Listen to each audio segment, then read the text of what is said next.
कि हो गई है पीर पर्वत सी पिघलनी चाहिए, हो गई है पीर पर्वत सी पिघलनी चाहिए, इस हिमालय से कोई गंगा निकलनी चाहिए, और सिर्फ हंगामा खड़ा करना मेरा मकसद नहीं, मेरी कोशिश है कि ये सूरत बदलनी चाहिए। आज मुल्क में जो हालात है किसान के मान्यवर, आज क्या हालत कर दी गई है इस देश में।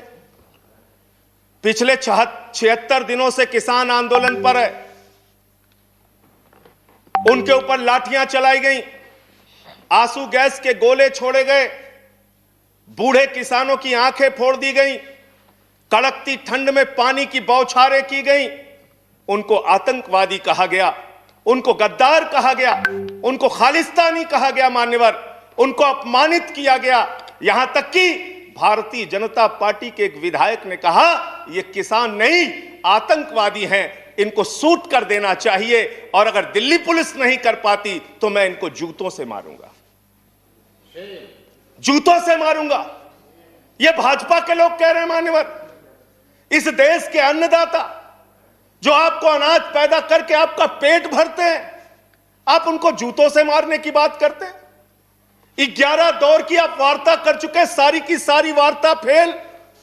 आप कहते हैं मैं एक फोन कॉल की दूरी पर हूं।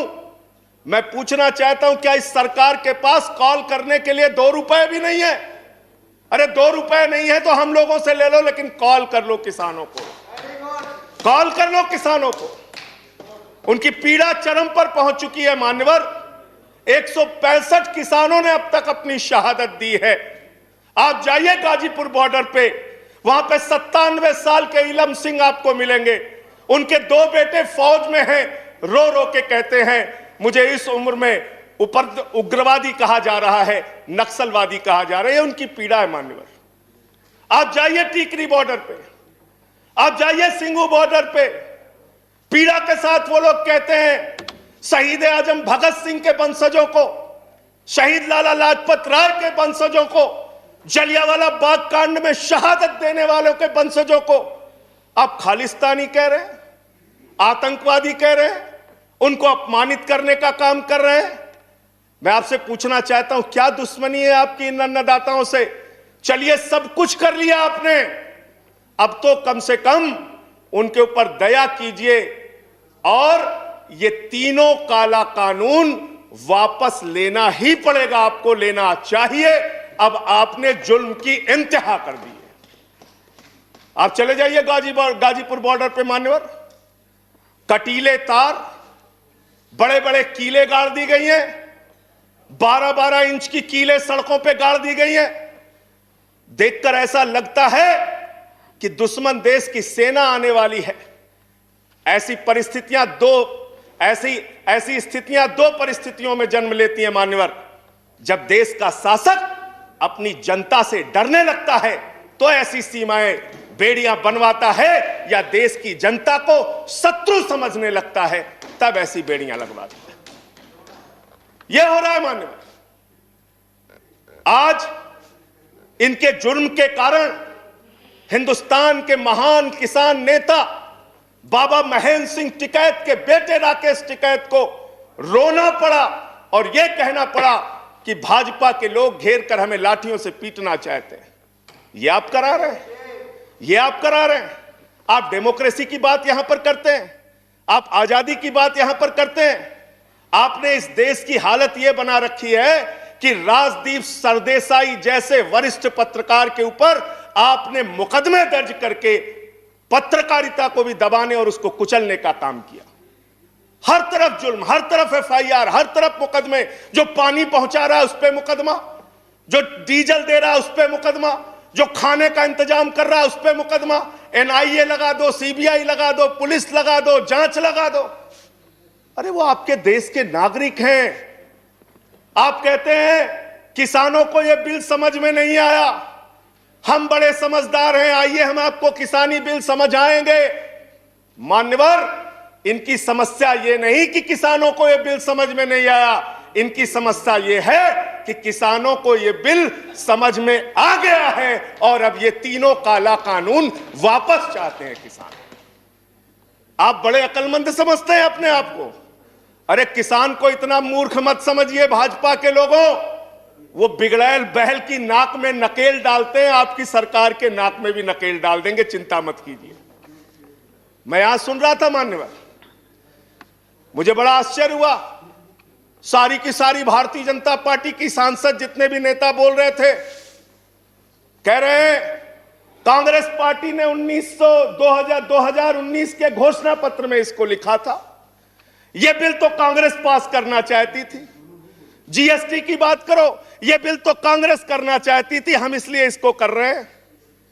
लेकिन वो सांसद यह बताना भूल गए कि जब यह बिल कांग्रेस लेकर आई थी तो उस समय स्वर्गीय अरुण जेटली जी ने और स्वर्गीय सुषमा स्वराज जी ने उस समय बिल का विरोध किया था।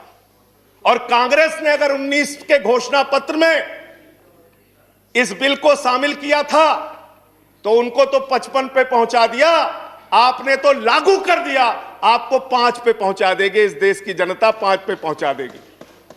इसलिए अगर आप कांग्रेस के सपनों को पूरा करने के लिए आए हैं तो जनता को भ्रमित मत कीजिए, अपनी पार्टी का नाम बदलकर भारतीय जनता पार्टी से कांग्रेस पार्टी कर लीजिए, कांग्रेस ए हो जाए, कांग्रेस बी हो जाए, जनता प्रचार करे। आप लोग समझें आप क्या कहना चाहते हैं, जनता तय कर लेगी। मान्यवर, इस बिल में क्या क्या लिखा है वो बातें आपको बता के और थोड़ी बातें कह के अपनी बात खत्म करूंगा। असीमित भंडारण की छूट दी गई है इन बिलों में, और वो क्यों दी गई है? 2 साल से अडानी का 100 एकड़ जमीन का लैंड यूज चेंज करने की एप्लीकेशन हरियाणा सरकार के पास पेंडिंग थी, लेकिन 7 मई को जब पूरे देश में लॉकडाउन लगा था, उस समय उस लैंड यूज को चेंज करके 100 एकड़ जमीन पर अडानी को भंडारण कोल्ड स्टोरेज बनाने की छूट दी गई और 5 जून को ऑर्डिनेंस के जरिए असीमित भंडारण और कोल्ड स्टोरेज बनाने की छूट दी गई। तो ये बिल किसानों के लिए नहीं लाया गया, अपने 4 पूंजीपति मित्रों के लिए ये सरकार ये काला कानून लेकर आई है। उन्हीं को फायदा पहुंचाने के लिए काला कानून लेकर आया गया है, उन्हीं के लाभ पहुंचाने के लिए काला कानून। ये सरकार 130 करोड़ हिंदुस्तानियों की सरकार नहीं है मान्यवर, यह सरकार उन 4 पूंजीपति लोगों की सरकार है जिनके लिए कानून बनाते हैं और जिनसे चंदा लेकर ये लोग चुनाव लड़ने का काम करते हैं। यह उनके लिए बनाई गई है मान्यवर। इस सरकार में कहा गया दिल्ली के मुख्यमंत्री के बारे में कि किसानों का साथ दे रहे हैं, किसानों का साथ दे रहे हैं। मैं पूरी जिम्मेदारी के साथ कहना चाहता हूं सदन के अंदर, दिल्ली के मुख्यमंत्री अरविंद केजरीवाल, आम आदमी पार्टी किसानों का साथ दे रही थी, देती रहेगी। और आपने हमसे 9 स्टेडियम मांगा जेल बनाने के लिए, केजरीवाल जी ने इनकार किया। हम वहां पानी का इंतजाम कर रहे हैं, आप पानी का इंतजाम रोक रहे हैं। हम वहां शौचालय का इंतजाम कर रहे हैं, आप वहां शौचालय का इंतजाम रोक रहे हैं। आप वहां पर लोगों को पानी, खाना, शौचालय इस तक पर प्रतिबंध लगाना चाहते हैं। इंटरनेट, वो दुश्मन देश के नागरिक है क्या? उनके साथ इस तरह का व्यवहार आप कर रहे हैं। एक माहौल बनाया गया 26 जनवरी को, लाल किले पे हमला, लाल किले पे हमला। 7 रूट पे किसान ट्रैक्टर रैली लेके निकला मान्यवर, तिरंगा रैली लेके निकला, और 7 रूट पर कहीं किसान ने कोई उपद्रव नहीं किया, कोई हिंसा नहीं की। जो लाल किले पे लोग आए थे वो भारतीय जनता पार्टी के लोग थे, जिन्होंने लाल किले पे हमला किया, जिन्होंने लाल किले पर तिरंगे का अपमान किया। और वो दीप सिद्धू जो भाजपा का नेता है, उसकी फोटो प्रधानमंत्री के साथ है, देश के गृह मंत्री के साथ है। भारतीय जनता पार्टी को इसका जवाब देना चाहिए कि भाजपा के नेताओं ने लाल किले का अपमान क्यों किया, तिरंगे का अपमान क्यों किया। मैं ये कहना चाहता हूं मान्यवर, आज वो दीप सिद्धू संजय जी कंक्लूड कीजिए। सर सबको समय मिला, मुझे भी थोड़ा समय दे दीजिए। I have given sufficient time. सबको समय दिया, मुझे भी समय दे दीजिए। नो 10 मिनट देंगे सर, 10 मिनट दिया मैं। मान्यवर दीप सिद्धू भाजपा का नेता, वो फरार है जिसने लाल किले पे हमला किया। जिसने तिरंगे का अपमान किया, अपनी घिनौनी राजनीति के चक्कर में ये लोग कहां तक जा सकते हैं, इसका सच है ये जो सामने आया है। आप एमएसपी देने की बात कहते हैं, आप कहते हैं हम इस देश के किसान को एमएसपी देंगे। बड़ी अजीब बात है मान्यवर, इस देश के किसान को एमएसपी देने के नाम पर क्या कर रहे हैं ये? मैं उत्तर प्रदेश की खबर बता रहा हूं। 10 धान के क्रय केंद्रों पर 10 अधिकारियों के खिलाफ एफआईआर हुई क्योंकि क्रय केंद्र में खरीद में एमएसपी में गड़बड़ी की गई। इसी तरीके से 1 रुपए किलो गोभी बिक रही थी तो किसान ने अपनी गोभी पे ट्रैक्टर चला दिया। उत्तर प्रदेश की खबर। बरेली के अंदर उत्तर प्रदेश में 3 करोड़ की धान खरीद हो गई कागजों पे, किसान का पता तक नहीं है।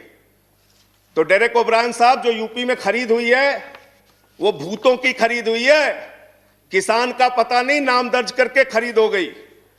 4 साल में गन्ना किसानों पे मात्र 10 रुपए इन्होंने बढ़ाया है उत्तर प्रदेश के अंदर, मात्र 10 रुपए मान्यवर। तो इसलिए ना आप एमएसपी देना चाहते हो, ना किसान को उसके फसल का दाम देना चाहते हो। असीमित भंडारण की छूट देकर आपने पूंजीपति मित्रों को यह सुविधा दे दी कि सस्ते में किसान से अनाज खरीदेंगे, सस्ते में किसान से फल खरीदेंगे, सस्ते में किसान से सब्जियां खरीदेंगे, उसका बड़े बड़े स्टोरेज में भंडारण करेंगे, जमाखोरी करेंगे, और जब बाजार में फल सब्जियों की कमी हो जाएगी, अनाज की कमी हो जाएगी, तो महंगे दामों में जनता को बेचेंगे। यानी आपने महंगाई को, जमाखोरी को, कालाबाजारी को इस बिल के माध्यम से लीगलाइज करने का, वैधता प्रदान करने का काम किया है। इस देश में महंगाई बढ़ाने का काम किया है, उसका रास्ता आपने खोला है। इसलिए भी ये बिल, तीनों का तीनों काला बिल वापस लिया जाना चाहिए। Thank you.